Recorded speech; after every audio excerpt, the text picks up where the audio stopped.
The paradox of tolerance. Balancing freedom and protection in a pluralistic society.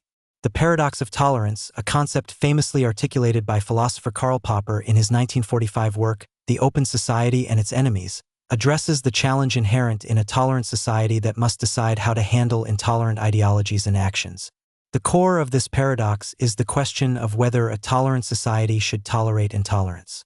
At first glance, this might seem contradictory, but deeper analysis reveals its crucial role in maintaining the fabric of a liberal and pluralistic society.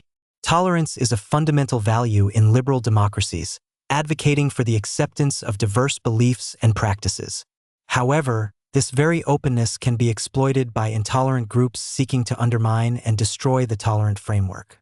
Popper argued that if a society is unlimited in its tolerance, it risks being taken over by the intolerant. This scenario necessitates a limit to tolerance. A tolerant society must be intolerant of intolerance to preserve itself.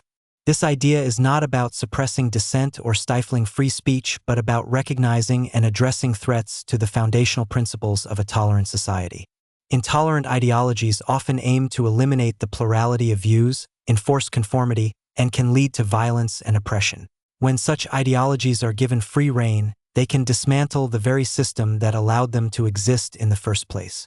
Implementing this paradoxical intolerance requires careful consideration to avoid slipping into authoritarianism.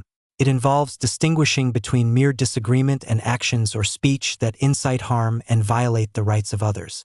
Legal frameworks, social norms, and educational efforts all play roles in striking this balance. For instance, hate speech laws aim to curb speech that directly threatens the safety and dignity of marginalized groups without overly restricting free expression. The paradox of tolerance thus underscores a fundamental tension in democratic societies. It highlights the need for vigilance and discernment in protecting the open exchange of ideas while also defending against forces that seek to close down that openness. By navigating this paradox thoughtfully, societies can strive to uphold the values of tolerance, freedom, and justice for all their members.